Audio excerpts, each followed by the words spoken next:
Welcome back for another Dev Talk where I throw a million questions at an indie developer. Today we are talking about a fantastic little puzzle game that I'm sure many of you will enjoy as much as I did. In the second half of the video, we'll do some gameplay commentary as seen in the timeline below. As always, a like and subscribe to YouTube or the Steam curator list linked below helps a ton. Enjoy the video.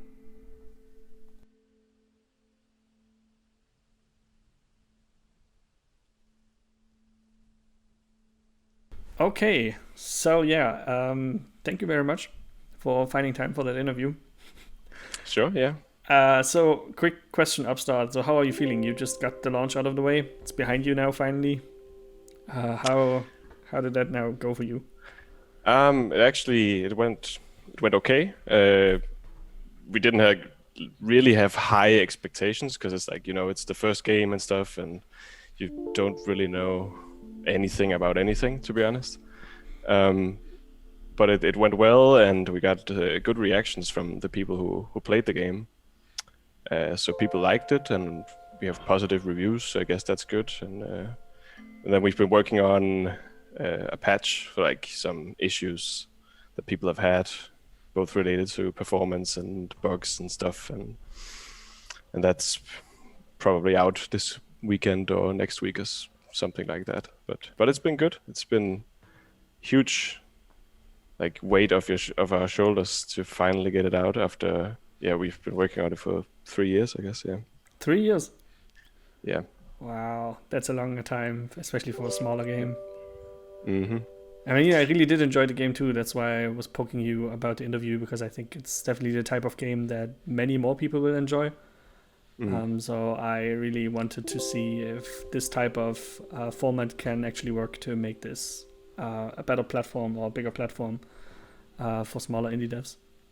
Sure. I mean, I did watch the. Sorry, just to interrupt No you, problem. but I did watch the other video, except for like the last 5 minutes, and I actually feel like it really worked well to understand like the some stuff behind the development of Mail Mole, and sort of get the motivations, and while still like watching the game and seeing some gameplay. I think it actually worked really well. So yeah. You said it was your first indie game, right? That you and your brother were making? Did you dabble into any prototypes or in any of the small one-day development scenes, or was it just literally the first thing that you were working on?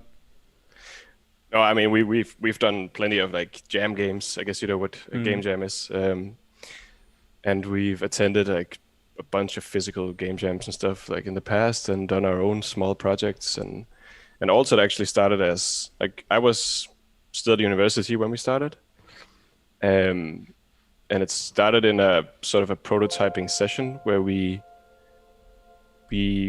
wanted to make a game together, and then we said, okay, now let's both of us just make some prototype, and then we made a few prototypes, and then my brother made the prototype for Altered, which is significantly different than what it looks like now, obviously, but actually some of the levels are still in there.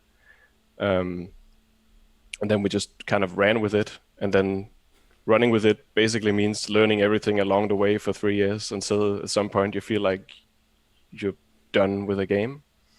So it's sort of it was just like a prototype that came out of a lot of prototypes, and then that was the one we chose in the end. I mean, the people are going to see the gameplay of Altered in the background now, so we don't need to explain it. But if you're saying the beginning, the game was drastically different, like how different are we talking? Like what was the prototype in the beginning? I mean, the gameplay was obviously the same, except for we actually started with like a turn-based gameplay. So you had to finish a level in a set amount of turns, which really makes it very different than what it is now. And we very early figured out that would sort of restrict the design or like the playfulness of trying to learn to solve a puzzle in an annoying way. Because after we watched people play the game, we just noticed people were moving left and right and doing all sorts of stuff. And if we had the turns, then people would constantly have to press restart or undo and back and forth, and it would just be annoying. So, but that's actually the only difference. And then obviously we added some mechanics in the levels, and the original player type was only the stretchy one, and the other three came much later. Stretchy one is the first one, right? The one with the solid. The golden one that used to look like a turd. Yeah, Yeah, I was about to bring that up because I noticed that even the character design was changing very late in development. And like I saw it on your Twitter feed, I think, where you wrote that you got some feedback on that. Like, was no one noticing that for 2.5 years before that? well, I guess since the game has had such a long development cycle, it's also had like I think we've had 4 or 5 significant changes of the look. Because we are definitely not artists. That is for sure. And the newer character models, the ones we use now, they were actually commissioned by a friend. But we used to have a more detailed look, so you actually were able to see that the first character was made of wood more clearly than you were at the end. But then we went sort of with a more stylized look, which is where we ended up with, and then it just kind of looked like a poop. and we got some reactions from it early on, and we were like, it's just 1 or 2 people. It's not that bad. And then we asked on like a Discord server we're both in, just put it in and said, hey, I have a weird question. Do you think the first character in this video looks like a poop? And I think we got like unanimous, yep, that is a poop. And then we thought, okay, we need to change this, even though it might work as a marketing thing in the first few days, and in the long run it's probably a bad idea to keep a poop in the game. Someone actually said he was not going to buy the game because he was disgusted just looking at it. So I can totally see how those changes might look small, and like I've also dabbled into game development, and it's probably easy to think like, yeah, it's not that important, but yeah, it's kind of really important to ask your customers, your player base, what they actually think about what you're making. Yeah, even though, I mean, we were like, it looks fine, we're used to it, and we can see what it is, but then someone new says it looks like something they don't want to see, then I actually also have to listen. I actually noticed something else interesting also. I think I read, please correct me if I'm wrong there or if I'm misremembering. I think you also wrote that you changed some of the colors or the art styles a little bit late in development to make them pop more.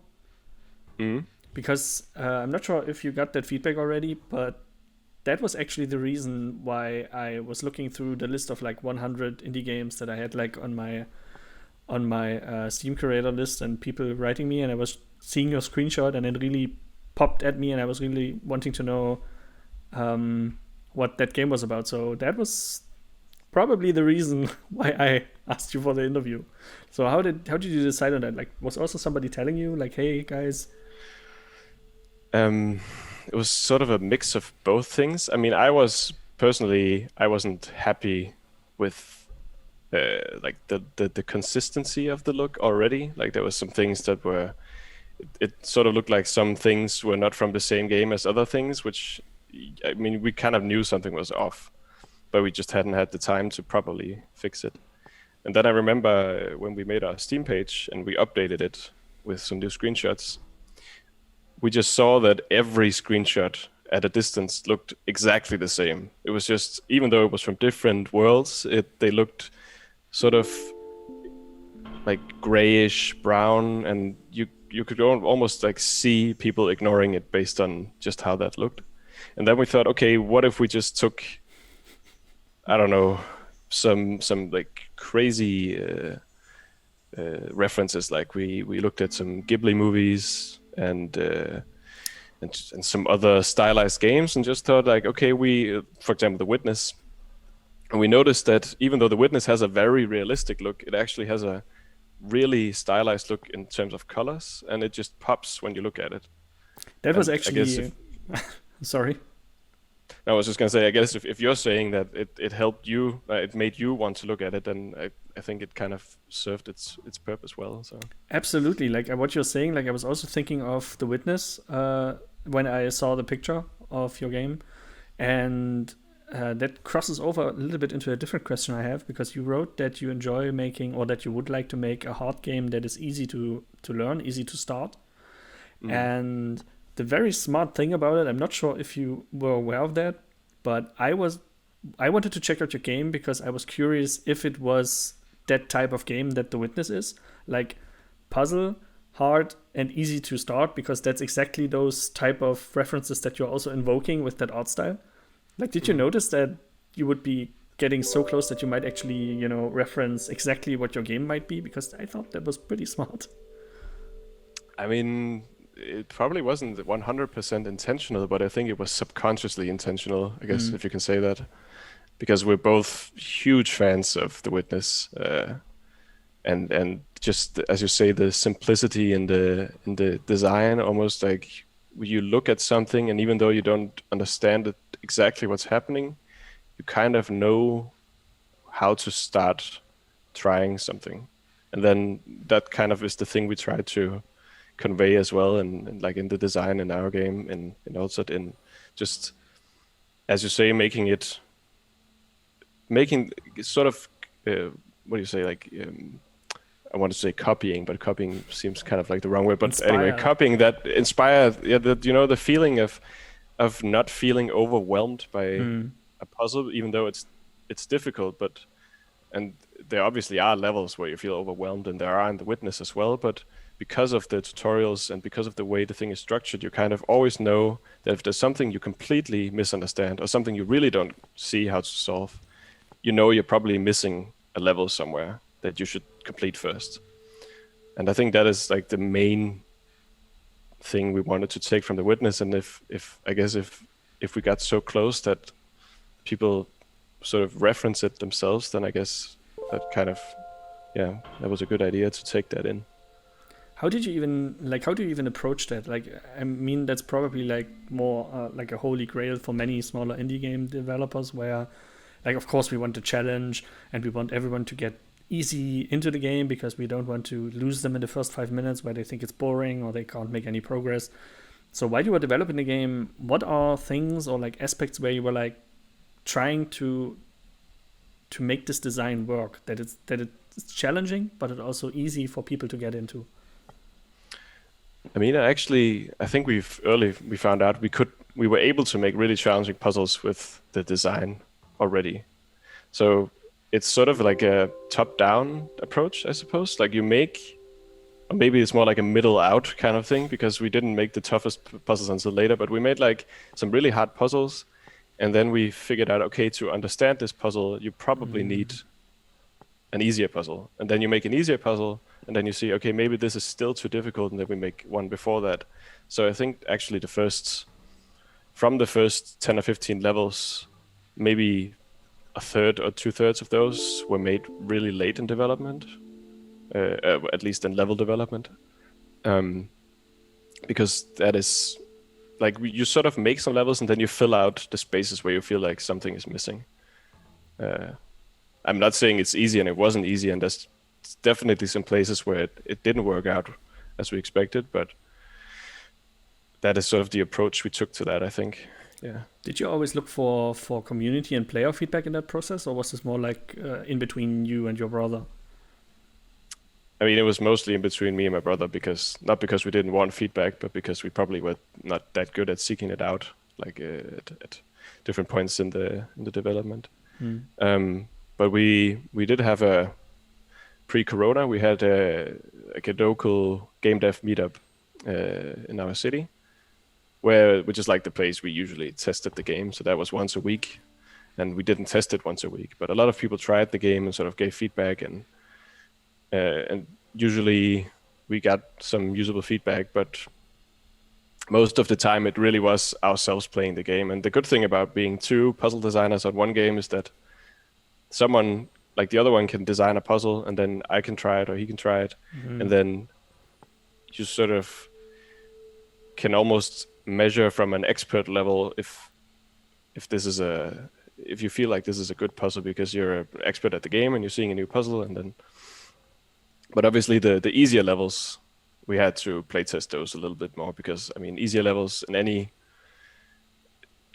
to someone who's played the game as much as we have, it's obvious at first glance. So it's sort of difficult to say if it's easy enough, if that makes sense. No, absolutely, because that is like that is such a smart thing when those type of games give you like a small challenge and you don't know how to overcome it. you don't know how to overcome it, but then there's just like one small little aspect, one small detail that will make you understand how this whole mechanic works and how you will understand the next few levels. And I think Alter does that really, really well. Basically, every time the style changes, like the first one or two levels for every new character, were super smartly done because they were easy enough that you would definitely think like, yeah, I need to be able to solve this. Like, I can see everything that I need to know. There's only like one thing I'm missing, and so you need to only look for that one thing, and it never really overwhelms you. That really worked well. That's well done, well done. Thank you. That's good to hear. That was 100% the intention. So that's great. It's fantastic. You mentioned the corona, or like the ongoing, never-ending pandemic. What difference would you say had that on your development? Like, would you say that has affected you in any way? It's a good question, actually. Since the project was already kind of a hobby project, like the whole way through, it kind of we were already working from home on the project a lot. So like specifically for the project, I don't think it has had it made working on it very different. We still met up, us two, as much as possible in the time where you kind of could. But definitely the meetups I was speaking about earlier, I think those have felt like they've been missing. Not that I feel like we would have necessarily gotten a lot of design or playtesting out of it, but also just the communication with people and just talking, not necessarily letting them play it, but just talking about the game and stuff like that in like a forum of 10 or 15 people, and people just reacting to what you're saying and discussing it, and that's definitely a thing I've been missing because of that. But other than that, I think it's probably been the same, actually. Yeah. I think that's easy to overlook these type of interactions, because for work I'm also organizing events, and this is like, people take it for granted how much inspiration you can get from just having a few conversations with people. And especially in the last year, many of us were just most of the time at home, in like Zoom calls or any other digital replacement, but like standing somewhere and drinking something and talking very openly about your ideas, like just shooting things at a wall. And people don't really tend to do that in a digital environment. And I could easily see how that might have also been, a little bit of a factor for you then, if you enjoyed having those meetups. Yeah, definitely. Yeah. Since we were at you and your inspiration again, there was a question I skipped earlier, but that I really would like to know. Like, you are two brothers and you started making a game. So how did you decide to, hey, we are now gonna go into game development and we're gonna chain to each other for 3 years, and you will not leave my side for 3 years doing that one thing?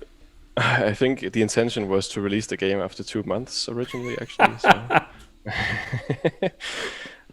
I guess the old meme, well, that escalated quickly, is kind of perfect here. But I mean, where it's the boring old story, I think. Like we've always played games. I can't really remember a time where we didn't have something to play games on, like a PC or I think it was a Mac. We had a really old Mac, or like a Super Nintendo. So we always just played games, and I think back then I had the feeling that games were made by geniuses. It was not something I was ever going to be able to do. So it kind of didn't really strike me as a thing I could do until much later. So it was actually not before I started university, when I studied computer science, that I kind of got back into the idea that I could probably create a game. And then it really took off when we watched, like, there's a, I don't know if you know the name Handmade Hero, if that says anything, No. tells you anything. No, it's basically a guy who has been programming game engines for many years, who started a Twitch series where he was just creating a game engine from scratch. And because we both just love programming, we kind of started watching that and then started creating a game engine from scratch. And then originally Altered was actually made in our own game engine for a long time. So it kind of just came from there that we found out, oh, this is actually really fun. And then we kind of had made some prototypes in Unity before and thought, why, we could just try and make it in this game engine. And then it kind of, I mean, it's been small decisions along the way. A lot of it, I think, it's not been like one thing that has, except for maybe, I guess, Handmade Hero was a big thing. But you know, it's kind of tough to pin down why exactly. But that is just because we've always played games, so it's always been in the back of our heads throughout our life, to be honest. So did I just understand it correctly? You programmed your own like in programming environment just for Altered? I mean, we did actually start out. Well, also started in 2018, actually March 11th. So it was almost exactly 3 years for the release date. But the year, like the year before that, like all of 2017, we did work somewhat on a 2D platformer roguelike kind of game. So the engine was more made for that to begin with. And then I can't actually remember if we started over for Altered. I don't think we did. I think we used that tech we had there to just start making Altered. And that was also like we did the prototyping and all that. We did that in the engine, which was a kind of a cool experience to have your own tech where you could sort of prototype 2D games. And I can imagine. Yeah. So what made you switch over then? That was a kind of a decision when we reached a point where we felt like, I mean, we were making the engine we didn't know anything when we started making the engine, and we didn't know anything neither about game engine development or game development. So you try to learn everything at once while also developing a game you want to release and sell. It's just it's too many things at once. So I can't remember exactly. I think it was 2019. At the end of the year, we decided that, okay, if we want to actually finish this game at some point, we probably should use something somewhere that will help us get there. And that was actually at a point where we thought we were maybe 3 or 4 months out from release. Because we felt we were at a good stage. But the problem was we switched over to Unity, and we thought, oh, now everything is much easier, so we should totally scope up the game to something completely stupid. And then everything took longer than expected. But yeah, the reason was just that we felt like we were done soon, and the finishing touches would be easier to do somewhere else. And it didn't take long to port the game back then, because, I mean, technically it's not really a complicated game, I suppose. The rules aren't that complicated, so the last year we've spent now has mostly been on polish, I guess, fixing stuff, and yeah. You mentioned a few challenges already, but are there some other challenges that you can think of where you're like, yeah, that was something that we really had to deal with, really had to chew on?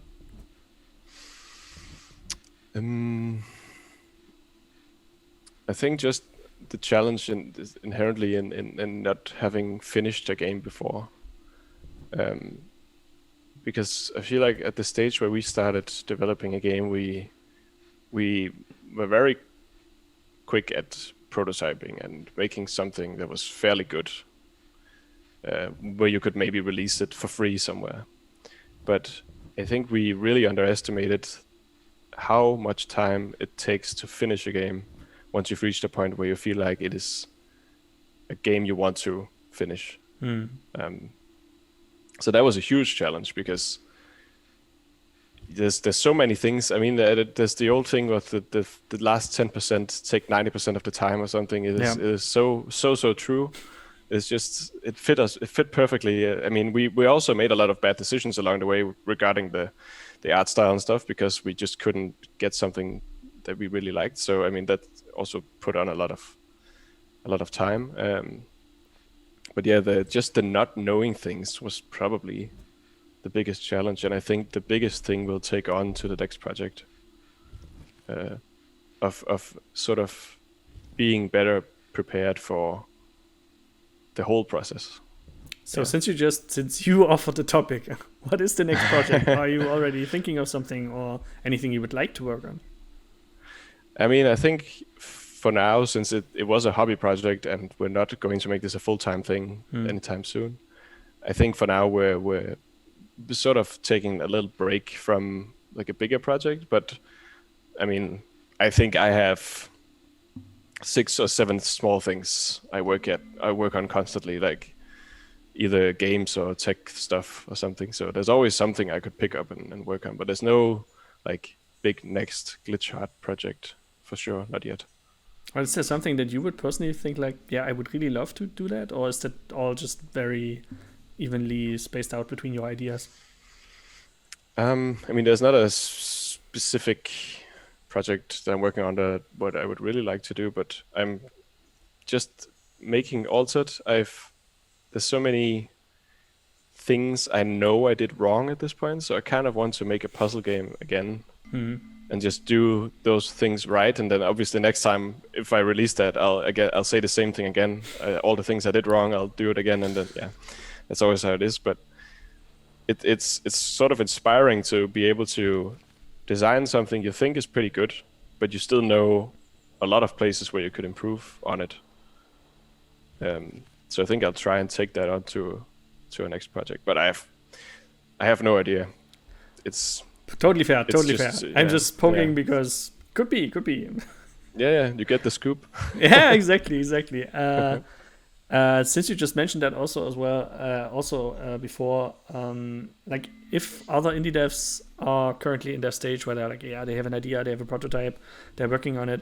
What is the biggest thing that you would try to tell them to watch out for, or the biggest advice that you would want to give them? That's a tough one. I think playtest early is probably the biggest one.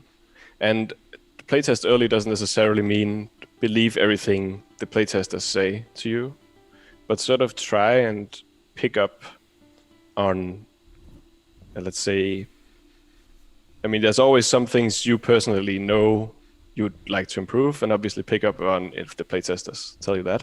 But also just try to look at how they are playing more than listen to what they're saying, I think is a really big thing. Because people usually, even when you tell them to speak while they're playing, they don't necessarily know why something is not working the way they like it to work, but you can often sort of glance and see, oh, they do this differently than I do. That must mean something is wrong here or something. So it just try to do a lot of in-person playtesting, I think, is a huge, huge thing. And then also don't change the visual style of your game 6 times. It's also well, your last change worked. Your last change worked. that worked. Yeah, but that was the first time since like the second change that we felt like we were happy with it. So yeah, I picked this one because that was the first level where my girlfriend was actually not faster than me in solving the levels. And all the levels before, my girlfriend figured them out much quicker than I did. So I'm reasonably proud for understanding this one right away. That was the first one, right? For that. Yep. So how did you decide on these different mechanics? Like that one goes obviously much different than the first one with like the solid arm. I mean, I think it was because we felt like I don't know. I don't actually know. I don't remember actually. I mean, I think my brother actually came up with the original design for this one, and it was. I mean, it is different, but it is also very similar, I suppose. Like those two characters are probably the most similar of all of them. But as you can easily see in this level, it's actually. Oh, did you get it now? It's actually like very tough to understand.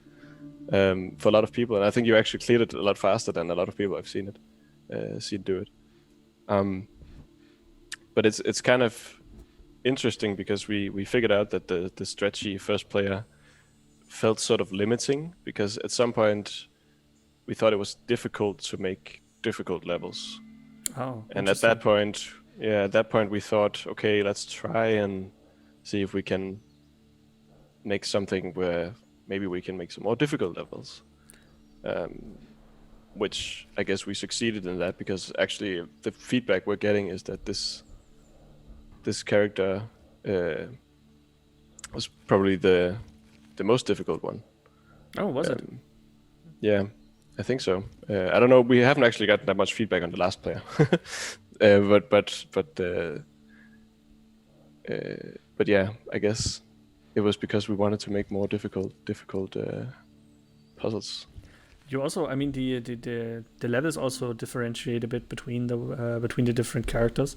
And the first one, I'm not sure if you had that same thought, but the first one reminded me a lot of Steven's sausage roll, where you need to push and direct certain elements to get past them or to get them in a certain position, which the others didn't. Like, the others were more focused on the positioning of yourself, but the first one had a lot of these pushy things that you needed to place.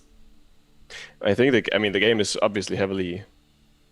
I think around the time we were creating the prototype, we were probably playing Steven's sausage roll as a very likely. So I think the first player is very inspired by sort of the pushy, classic Sokoban kind of stuff. But I guess as soon as you figure out, like we sort of started being inspired by something, and then you figured out, okay, this is actually unique. How can we make it more unique? And then you sort of try, okay, what other types of characters can you make where you sort of alter the shape and still push things around, but make it different enough to make it interesting. This one broke my head a little, by the way. Yeah, this was in the demo actually, and I think this is definitely the reason the demo took longer to finish for people. That one is really hard to get your head around if you haven't really understood what the different possibilities are with those two arms, and how that moving will actually allow you to push onto a different platform. I think a lot of people actually we've struggled with this throughout the whole development. People had a lot of difficulty understanding that you could balance on arms, that you wouldn't fall down, like in the position you're in now, that this wouldn't cause you to fall down. I mean, that is a thing that people have really struggled with. And it's funny because when you design the thing yourself, you don't ever struggle. There's some things you don't ever struggle with because you've made the thing, so you know how it works.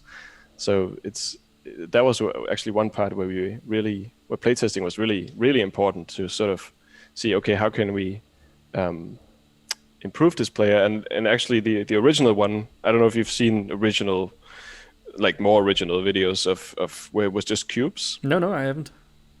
And back when it was just cubes, there was actually no arms in between. Like the golden yellow thing was not there.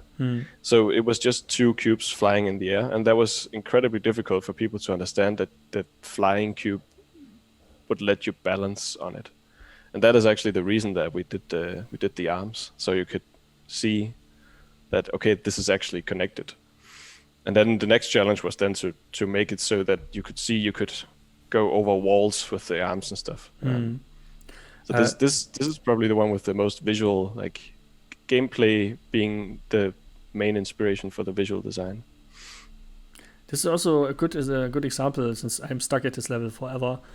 This is also a good example to talk about the visual design again, because these colors really pop. Like, it's really hard not to feel like, to get into this meditative moment where you that was mean. I think that was intentional, yeah. Where you easily get into that meditative state of just like figuring out everything, because you have this small bit of water that's running, and these very nice pleasing colors, and the setup of the trees and water changing with every level. Like, that was just really pleasing to look at. Yeah, I mean, the the the thing with like the whole look, again, going through a lot of different ones, we at some point before we reached this place, we kind of wanted that like a dreamy look, like make it seem like something relatable, but something that is also sort of strange, like bizarre kind of. And I mean, it it it does look sort of calm and cozy and stuff, but also the water kind of looks like it's on fire. And I mean, it kind of looks realistic while also looking kind of unrealistic, I feel like. And I think that is sort of what we try to go after. Um, So what did yeah. it look like before? Like you said, it was brown, gray. Like before, you didn't have like colorful trees or what? I mean, the funny thing is, we did actually, when we had it in our own engine still, Mm. we did actually have a much more colorful design. And then when we ported it to Unity, we tried to go for a more like more textured, a little bit more realistic on some things. And as soon as you go more realistic, everything gets more bland and gray and blah blah blah. And I think that is just what happened. Like actually, there's still there's an old gameplay video on YouTube, which sadly has gotten a lot of views these past days, and it's just like, oh, it's old. We should have deleted it. But there you can actually see the old look, and it is the levels between worlds look much more similar. And I think that was like the main part. It didn't necessarily have to pop, but we just wanted to make the worlds look different. Yeah. And I feel like we really succeeded. And the actually the in the old look, like the not the previous look, but the one before that, Mm-hmm. We did also have like these very popping forest trees, like autumn trees, and it did actually look quite similar to this, except for there was a bit more contrast in colors, and it wasn't just all orange. So I think it was actually kind of inspired by that old one, and then we added some new flair to it. Yeah. I think you really did well though, like getting the different worlds differentiated with colors and art styles. That it's like, as I said, it's really one of the reasons why I even noticed your game in my list of Yeah. games. So well done, well I done. think yeah.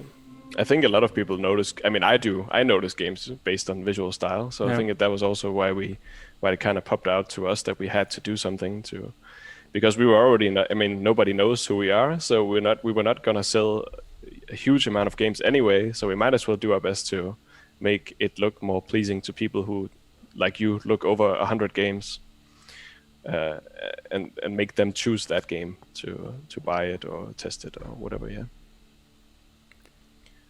I really think that this game has a lot of potential though. Like, I mean, sure, you consider it a small game and it's your first game, but there are other indie developers also who made small first games. Like Melmol was also the first game of that developer, and they obviously had the advantage of having a very, very good publisher, indie I think you publisher found a behind bug them. there. Sorry, I was just sorry. I just I thought you found a. I think you found a bug there actually.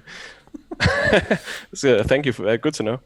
But yeah, sorry I interrupted you. No, don't worry. No, but they had a very cool little indie game publisher behind them who helped them to push the game to all platforms like Nintendo Switch, PS4, Xbox.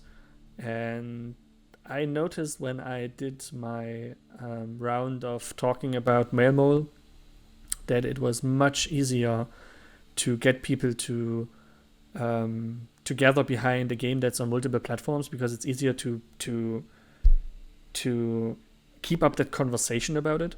Like if you have Mm. only one platform, or let's say PC, and you have 5 people, but if you have like 4 different platforms, then there are suddenly 20 people, and then it's also much easier to keep up that level of interest by just talking about it.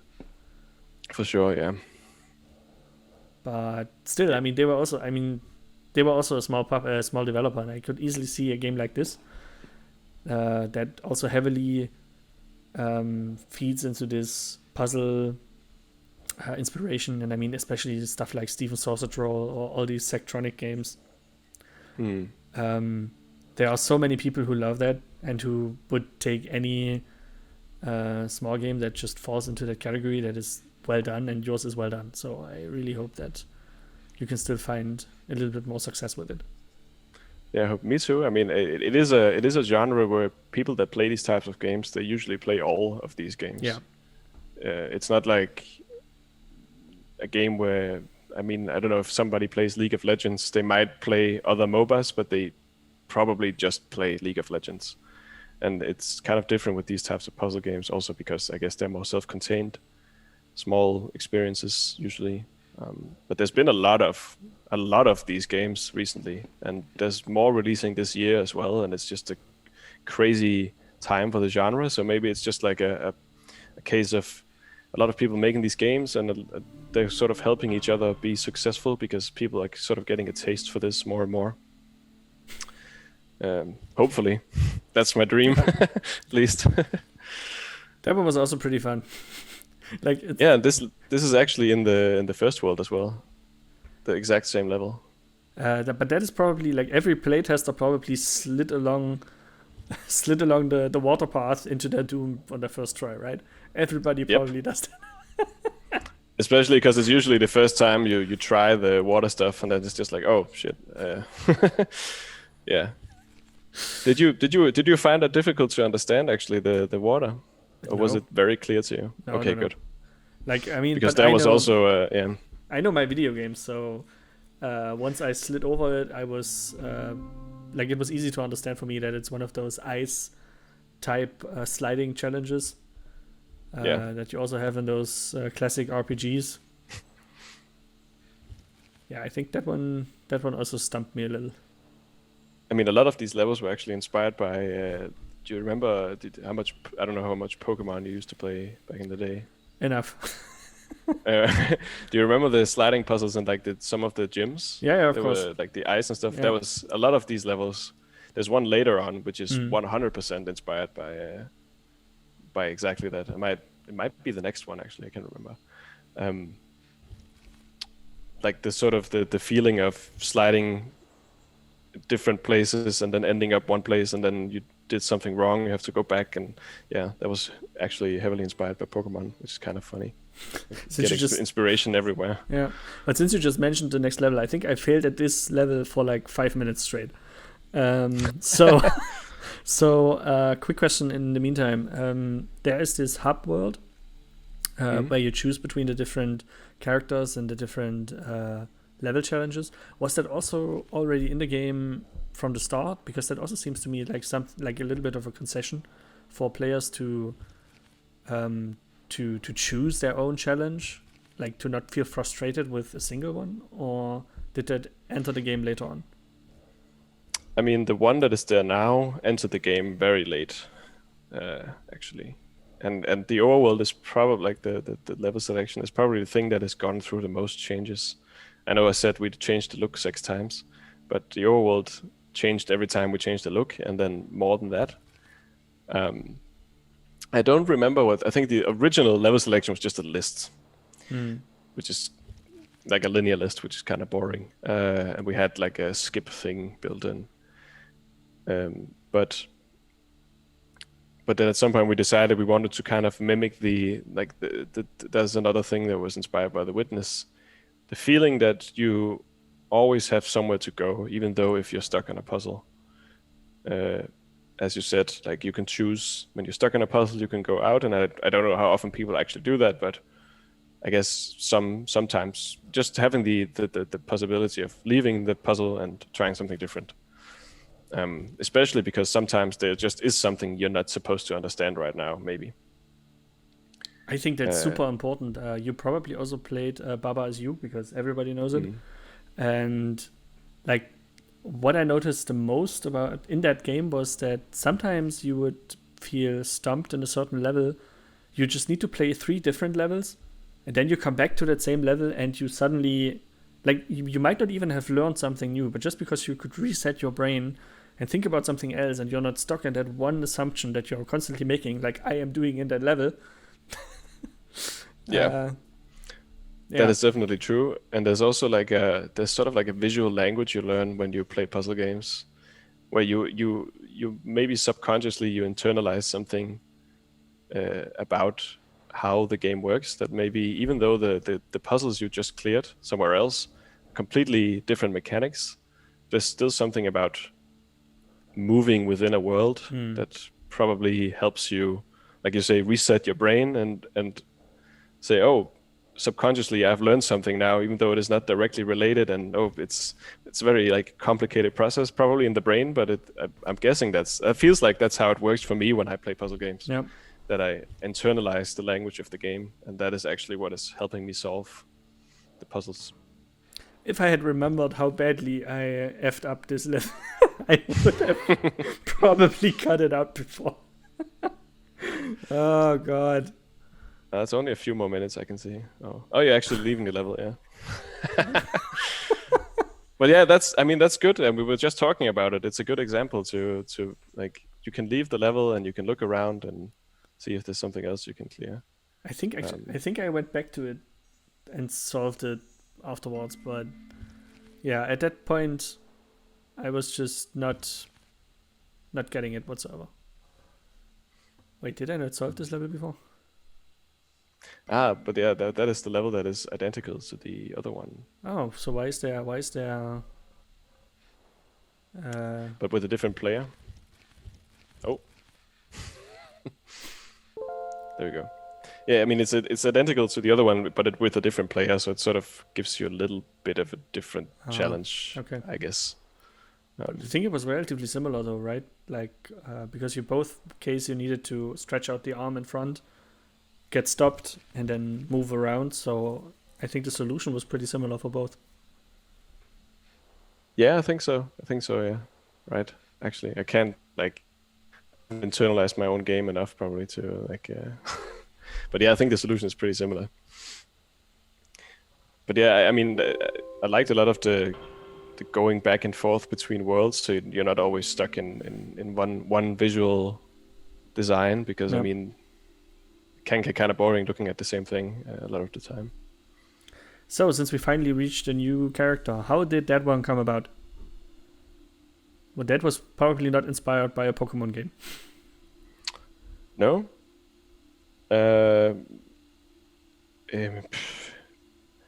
I think it is very difficult to like specify exactly how these like characters came about. I feel, because the game is centered a lot of like, except for maybe the last player, the game is centered a lot around shapes and being able to form different shapes. So like the first player, you can basically form an L, and like you can form a line and like an L. That's what you can do. Okay. The second player, you can do the same, but there's like a gap in between. And then I guess this player, in some of the earlier levels, we had a lot more cubes around, so you could form all sorts of different shapes. Like you can,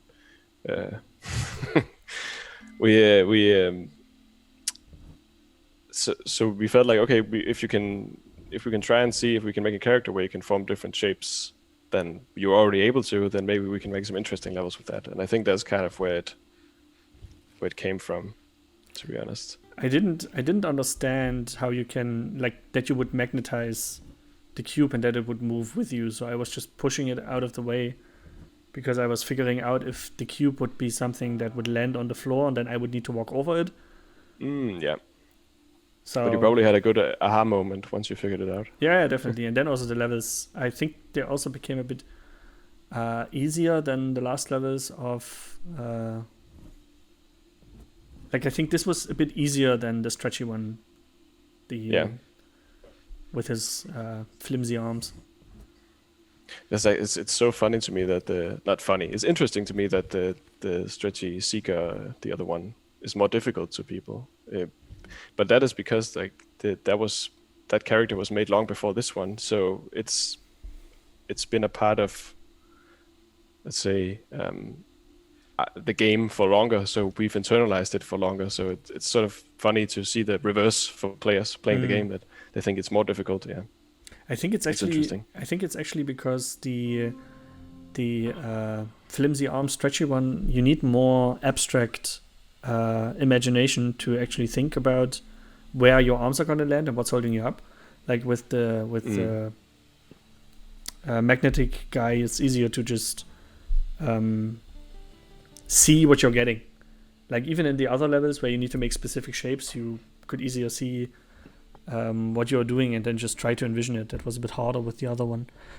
But yeah, thank you very much. I'm gonna cut this in the end, but thanks for taking the time. Thank you for sharing some insights. I think this is hugely interesting, and I really hope others will take a look at your game and be as entranced by the visuals as I was, and hopefully, decide to pick it up. Thanks again. I wish you all the best. And thank you. It was very interesting, actually, to get to talk about the design and stuff. I hope that's the idea. I also find it super interesting, so I'm really glad I get to make this now, even though I need to probably still need to figure out how to make this content format a bit more snappy, but I will figure that out at one point if I get more feedback from others. Anyway, thank you so much.